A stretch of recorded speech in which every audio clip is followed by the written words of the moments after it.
Hey, let me give you guys a little something real quick here at 8:06. You guys looking for work? Civil engineers out there? Well, guess what? Cortec International Corporation is now hiring. They got an immediate job opportunity in Tamuning, Guam for the following position of civil engineer.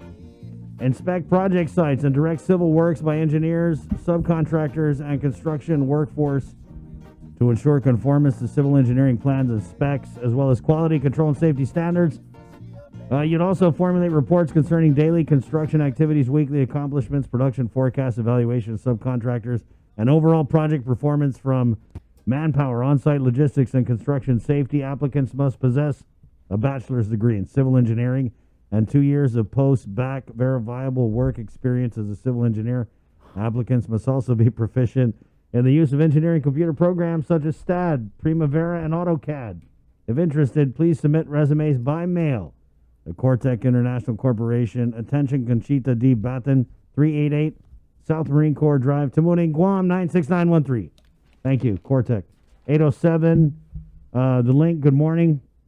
Coming up also this morning, the Guam Humanities Council, we've got Cover Me, which is brought to you by Burger King. It's a Fishy Friday, guys. Don't forget, Lenten Friday. I don't want you to accidentally put any unwanted meat into your mouth or your body. If you're practicing, today is a Fishy Friday. So go to Burger King, buy BK Big Fishes and Impossible Whoppers for all your family members so that they can, their immortal souls won't be endangered.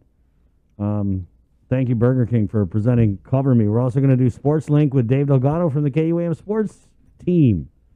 And a sneak peek of our One Micronesia podcast with Victorious Falan. All of that is coming up on the link. Coming up right now, though, Senator Telo Taitague from the Guam Legislature, Republican.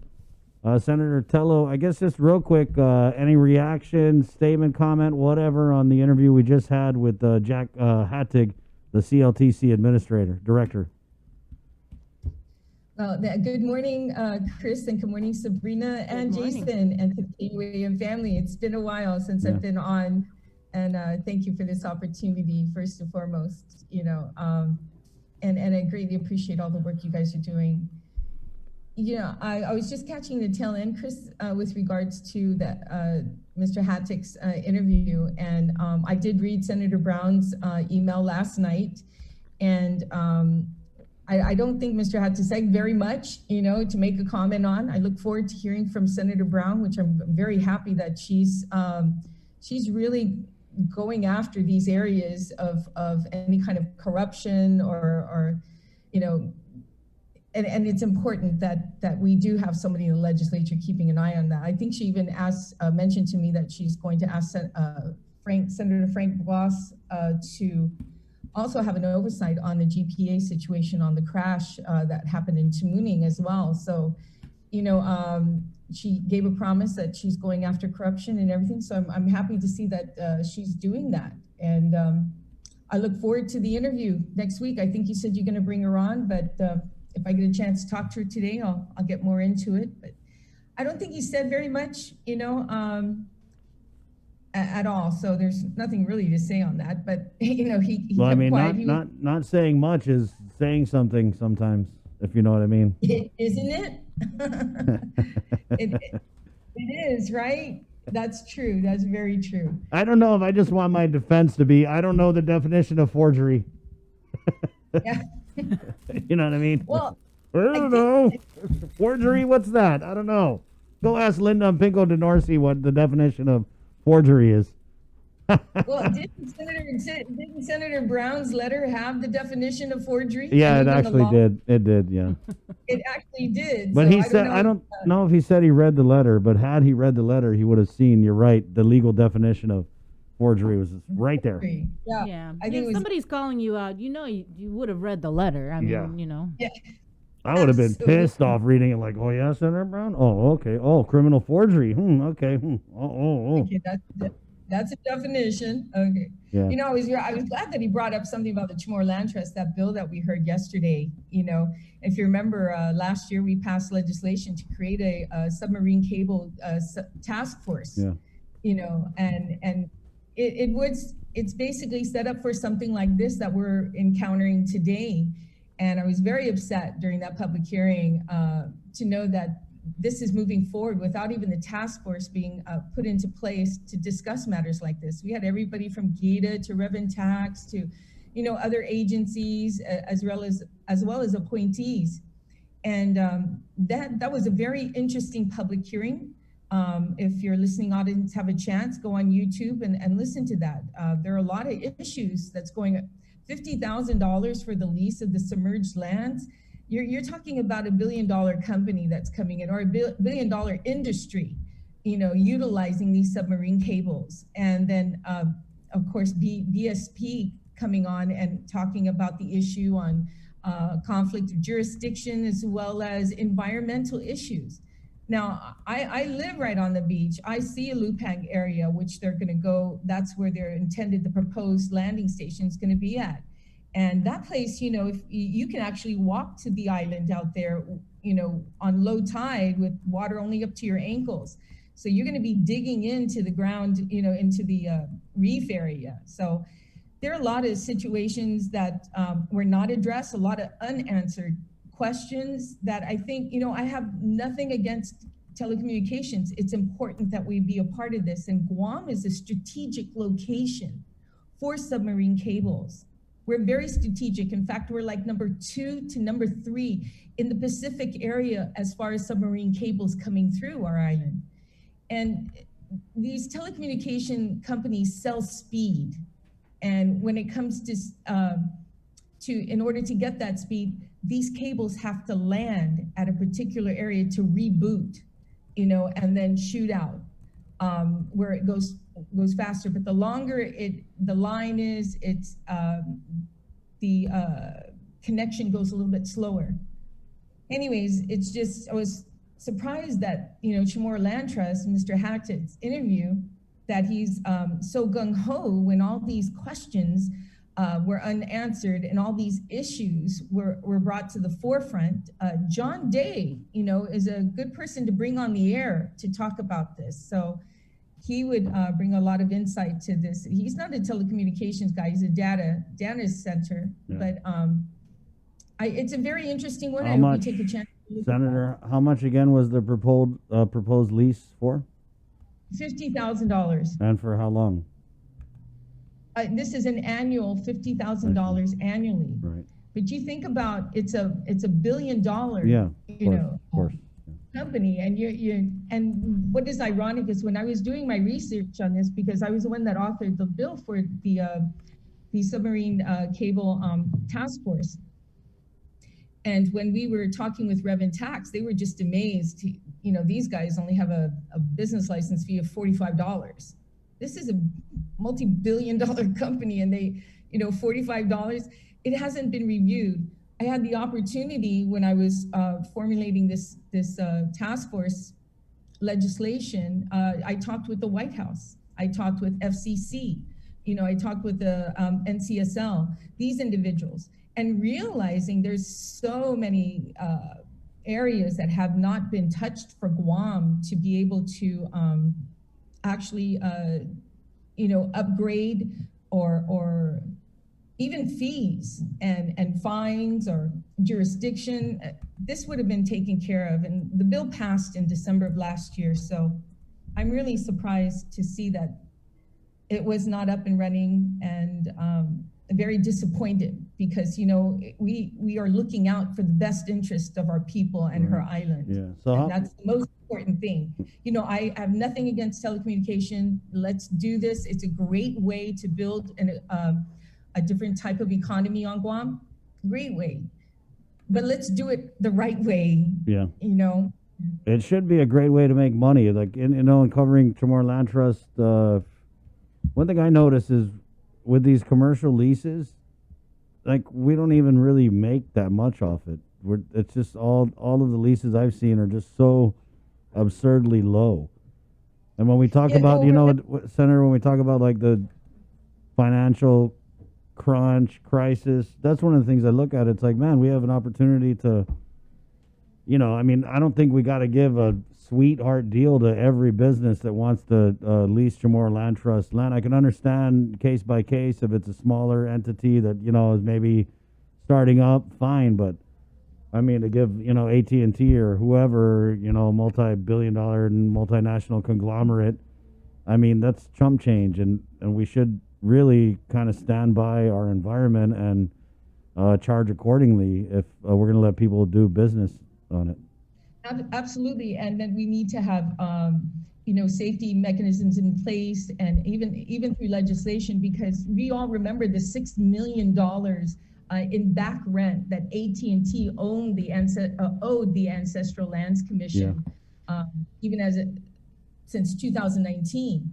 I mean, that was something that the last administration found, like how come AT&T has not paid their rental fee? That was $6 million. So now here we're going into another lease agreement, and we're going to put ourselves in a predicament. We should learn from our mistakes. Be cautious on moving forward. We're not going to. I've been a great advocate, for fiber optic, telecommunications on Guam, but so I was surprised to hear that Mr. Hattick was very, quick to grab this $50,000 a year to help out Chamorro Land Trust when they can get a whole lot more. That doesn't even cover his salary.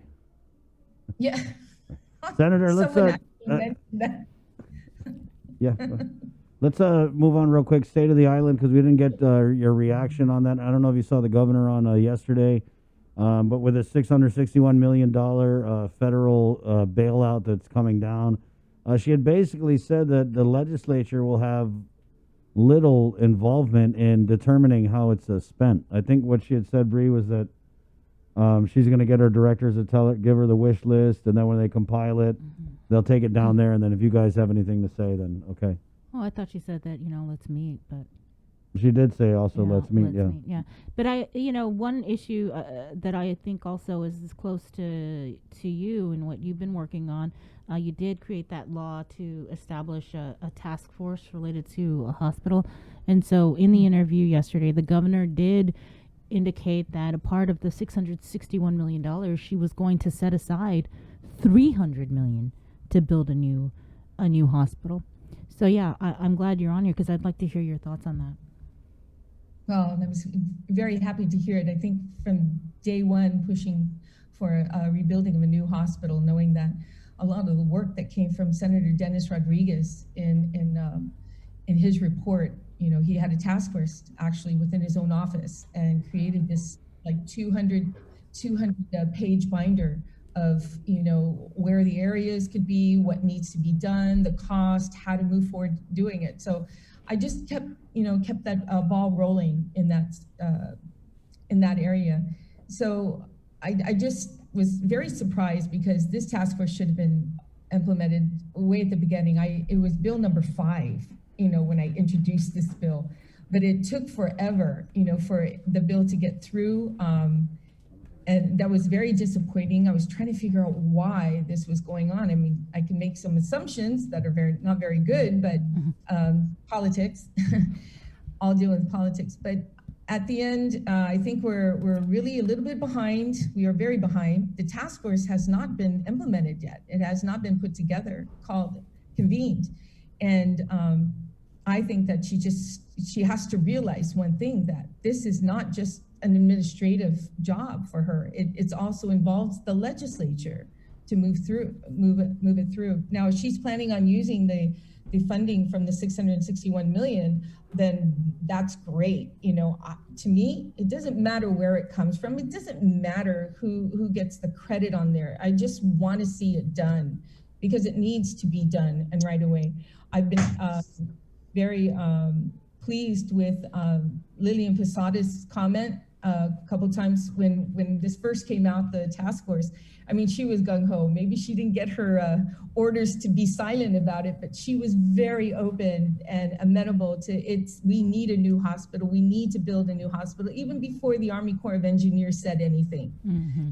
And I happened to see her at the State of the Island, and I said, thank you for considering and putting in one of your comments that Manila would be a great location, because as well as myself and Senator Rodriguez, I think Manila would be a great area to have a hospital close to the University of Guam, to also be an institutional educated educational hospital as well. So I'm just happy things are moving forward regardless. Let's just keep, pushing in that direction and move forward to it. But I'm happy to hear. Yeah. So, but what did you make of, I guess, the governor's address, the State of the Island address? Well, it's almost like deja vu because a lot of things she said was just the same thing she did last year as well.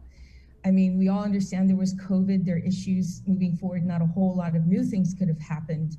But with this additional money coming in from the federal side, I think it made things a whole lot easier to deal with and not feel so much the financial crisis, but yet there is one.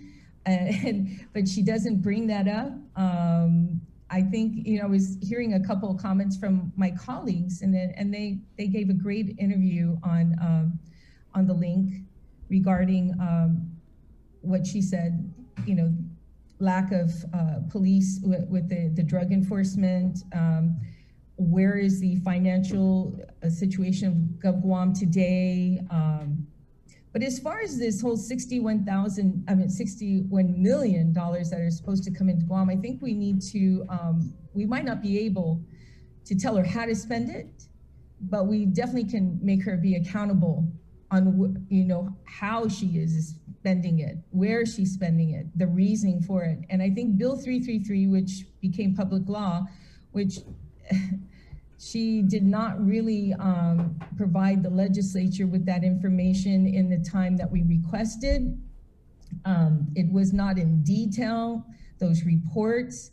It was like, you saw those, Sabrina, when that report came out. Mm-hmm. I remember it was like broad. I mean, we spent, 10 million in this area, but it didn't say 10 million on what. So yeah. I think if anything, we need to have that kind of transparency with this money coming in, because it could get really bad without us knowing what's going on, So I think legislation will be coming up with regarding this funding. All right. All right. Well, we just wanted to catch up with you, Senator Telo. So definitely appreciate you coming on and sharing your time with us. Sure. Okay. I always look forward to coming on and listening to you guys, because if I want to know what's going on, I actually listen to you guys. So, we got that recorded, right? Okay. That might be our next commercial. Absolutely. So, keep up the good work and the research that you guys are doing to find out, to make sure that Guam is going in the right direction. Thank you, Senator. All right. Thanks, Senator. 8:24. Again, it's Friday, March 12th, right here on the link. We're going to take a really quick break, and we're coming back with the Department of Public Health, Social Services. We actually had Dr. Hoa, but I believe that the PAG meeting is now this morning, because it's usually Thursday night. So Dr. Wen comes on Friday morning to unpack